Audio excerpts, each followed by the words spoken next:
I don't remember the exact moment I fell asleep in my world, but I do remember the exact second I woke up in this one. There was no smooth transition, no tunnel of light. I simply opened my eyes, and reality as I knew it had dissolved. This sound is not city traffic. It's not the hum of an air conditioner. It is the sound of something alive, something immense, made of wood and tar, actively fighting against the weight of an entire ocean. There are no light switches here, only a dim oil lantern hanging from a beam, swaying from side to side with a hypnotic rhythm, marking time in a world where hours no longer matter, only knots and tides. This is not a film set. It's not a virtual reality experience. My hands feel the cold of the dampness, and my lungs burn with the dense, salt-filled air. I am inside a Spanish galleon from the 18th century. I am aboard the Nuestra Señora de la Concepción, and what I am about to live is not a romantic pirate adventure. It is a test of survival that modern history has chosen to forget. I wake up in a hammock, or at least what they call a bed here. It is a rough piece of canvas, suspended inches away from other men I don't know, but whose lives are now tied to mine simply by sharing this confined space. The air down here is unbearable. It is a mixture of sweat accumulated over months, damp wood, gunpowder, and the lingering smell of food slowly rotting in barrels. There is no privacy. There is no corner to escape the constant noise of the hull creaking or the snoring of exhausted men. When my feet touch the wooden planks, the sensation is electric. You feel the vibration of the sea through the wood. The galleon is not just a vessel, it is an organism. You hear the water hitting the hull just inches from your back. It is a constant reminder that the only thing separating you from a dark, freezing abyss is the work of shipbuilders who died centuries ago. Climbing up to the main deck is like stepping onto another planet. The sunlight is blinding, but there is no time to admire the horizon. On a galleon in the 1700s, nothing moves for free.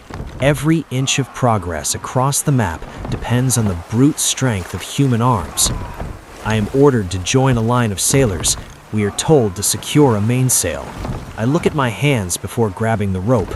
They are the hands of someone who lives in front of a computer. In 10 minutes, those hands will no longer be mine. The hemp ropes are so rough that they feel like grabbing a rusted saw. With every coordinated pull, with every shout from the boatswain, the rope tears a layer of skin from you. You watch blood mix with the dried salt in your palms. There are no gloves. There is no safety. If you let go of the rope, the sail becomes a whip that can tear you apart or throw you overboard in an instant. This is where you understand the scale of this giant. The masts rise into the sky like buildings loaded with canvas that captures the wind with contained violence. You hear the men shouting, "Pull! Pull! We must secure the line!" It is not a suggestion, it is an order for survival. If we don't secure that line now, the wind will destroy the rigging, and we will be left drifting in the middle of nowhere. Sometimes, between the chaos of work and the physical pain, there are moments of terrifying clarity. I walk to the stern railing, and under the golden light of sunset, I see the name deeply carved into the dark oak, Nuestra Señora de la Concepción. In that moment, the magnitude of my situation hits me like a wave. There is no GPS in my pocket. There is no emergency button. If this ship sinks, the world will simply stop knowing I ever existed. In 1700, crossing the Atlantic was the equivalent of traveling to Mars today, but without radio communication. You were in a blue desert, surrounded by infinite beauty and certain death waiting for the smallest mistake. You look at the horizon and realize how small we are. The galleon is an insignificant point in the vastness, a nutshell carrying the dreams, sins, and gold of an empire. But the sea is not a passive observer, it is a predator. The sky begins to change in a way I have never seen on land. It is not just clouding over, The blue is devoured by a metallic gray, almost black, that seems to absorb all sunlight. The air suddenly turns cold, charged with an electricity that makes your skin crawl. The veteran sailors stop talking. There are no more jokes. Orders become short, sharp, urgent. I hear the shout that changes everything.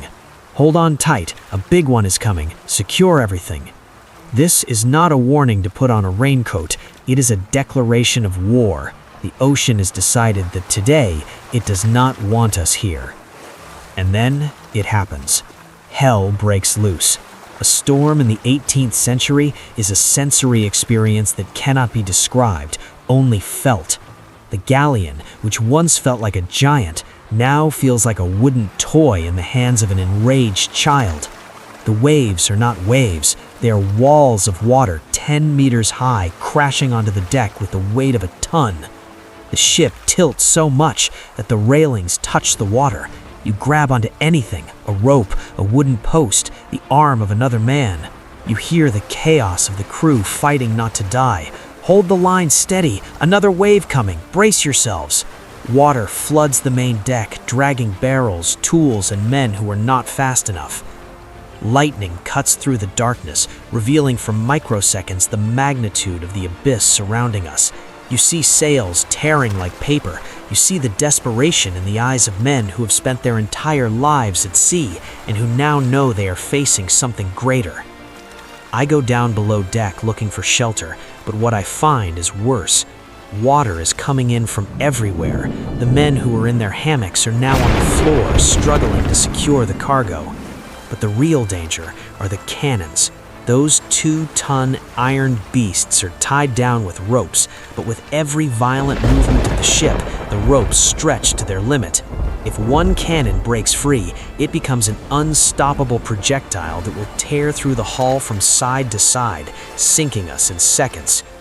You see the men working in the darkness, lit only by lightning flashing through the gun ports, with water up to their knees, grabbing ropes with bleeding, calloused hands, with a determination that borders on madness.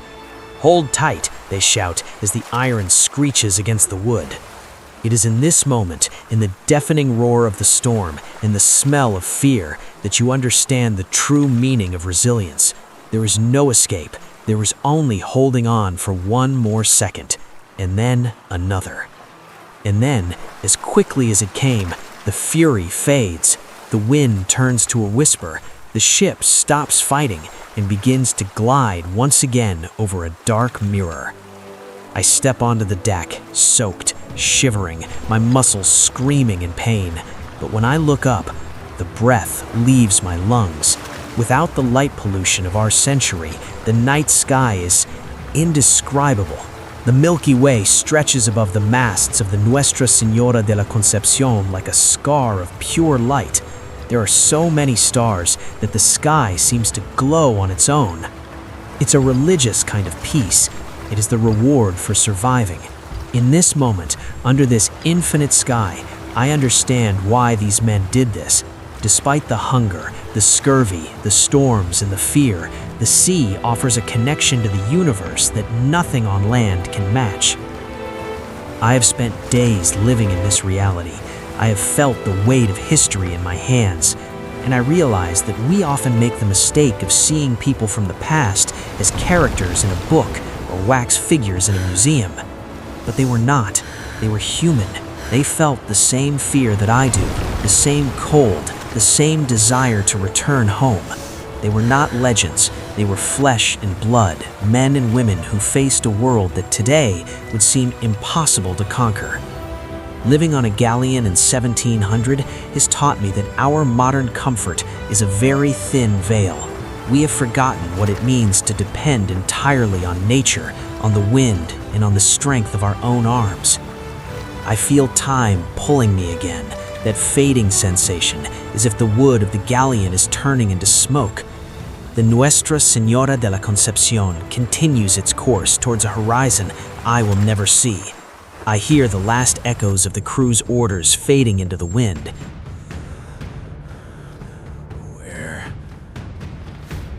Where am I?